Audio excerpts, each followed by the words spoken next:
प्रज्वल रेवन्ना, आपने हेडलाइंस में देखा, इन्होंने बताया कि इनके खिलाफ जितने भी मामले दर्ज किए गए हैं वो झूठे हैं।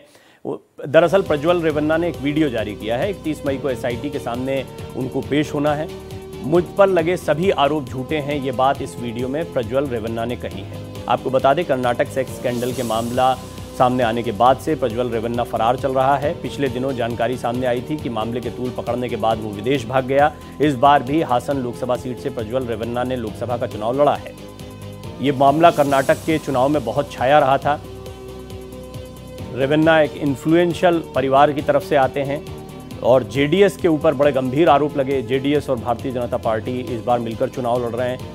विपक्ष को एक मौका मिला, विपक्ष ने बीजेपी पर प्रहार किया। हालांकि इस पूरे मामले पर गृह मंत्री अमित शाह ने शुरुआती दौर में ही कह दिया था कि महिलाओं के सम्मान के साथ कोई समझौता नहीं होगा, वो कोई भी हो उसके खिलाफ कार्रवाई होगी। उन्होंने उल्टा कांग्रेस की कर्नाटक सरकार को आड़े हाथों लेते हुए कहा था कि यहाँ पुलिस प्रशासन का काम और सुरक्षा का काम कांग्रेस का था, उन्हें आरोपी को पकड़ना चाहिए था, उसको भागने में मदद की गई। बहरहाल इस पूरे मामले में प्रज्वल रेवन्ना ने एक वीडियो जारी किया है। प्रज्वल रेवन्ना फरार चल रहा है और इस वीडियो के दौरान प्रज्वल रेवन्ना ने कई बातें कही हैं और उनका ये कहना है कि उनके खिलाफ जो मामले दर्ज कराए गए हैं वो सभी झूठे मामले हैं, मेरे ऊपर गलत आरोप लगाए गए हैं। ये सेक्स स्कैंडल से जुड़ा हुआ मामला है, कई वीडियोस सामने आए थे, ऐसा कहा गया। कथित तौर पर ये वीडियोस जो हैं वो प्रज्वल रेवन्ना के थे, इस तरह की बातें भी कही गईं और इसके बाद में मामला तूल पकड़ता गया। लोकसभा चुनाव के दौरान जब कर्नाटक में वोटिंग होनी थी, उससे पहले ये मुद्दा चुनावी रैलियों में भी गरमाता रहा। हमारे सहयोगी अजीत प्रताप सिंह आपको इस पर ज़्यादा जानकारी देंगे। अजीत, प्रज्वल रेवन्ना लगातार फरार चल रहा है। इस पूरे मामले में एक वीडियो जारी किया, कुछ भावुकता भी इसमें दिखाने की कोशिश की है। बहरहाल ये वीडियो कनेक्शन समझ से परे दिखाई पड़ता है। इससे क्या मैसेज जाता है? क्या किसी तरह का कोई दबाव होगा, अपनी सफाई देना है या फिर सरेंडर करने की स्थिति है? क्या इसका मैसेज जाता है?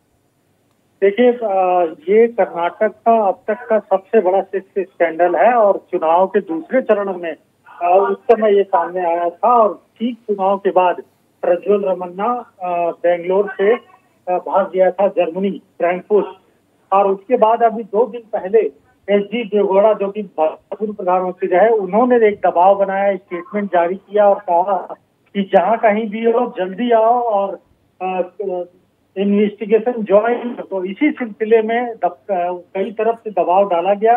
तब उसने डिसाइड किया कि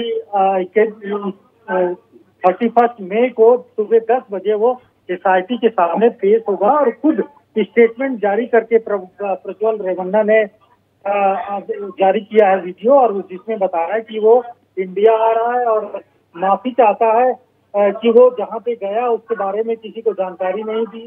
साथ ही साथ उन्होंने ये भी अपने बयान में कहा है कि ये जो सारा मामला है ये फर्जी है, उसको राजनीतिक रूप से फंसाने की साजिश है, लेकिन वो फिर भी इन्वेस्टिगेशन ज्वाइन करेगा और 31 मई को सुबह 10 बजे एसआईटी के दफ्तर में पेश होगा।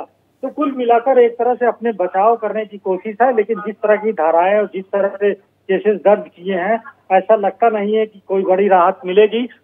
लेकिन अच्छी बात यह है क्योंकि 1 जून को नतीजे भी आएंगे और ये खुद उम्मीदवार रहा है, हासन सीट से पहले भी सांसद रहा है, तो अब इन्वेस्टिगेशन ज्वाइन करेगा तो शायद आगे चलकर जो ठीक है। तो चुनाव तक रुकने की एक ये रणनीति इनकी भी दिखाई पड़ती है कि चुनाव के बाद में फिर जैसे ही मतदान संपूर्ण हो जाएगा उसके बाद ये सरेंडर करने के लिए आ रहे हैं। बहरहाल प्रज्वल रेवन्ना का ये वीडियो है जिस पर अजीत प्रताप आपको जानकारी दे रहे थे। अजीत, बहुत बहुत धन्यवाद आपका इस जानकारी के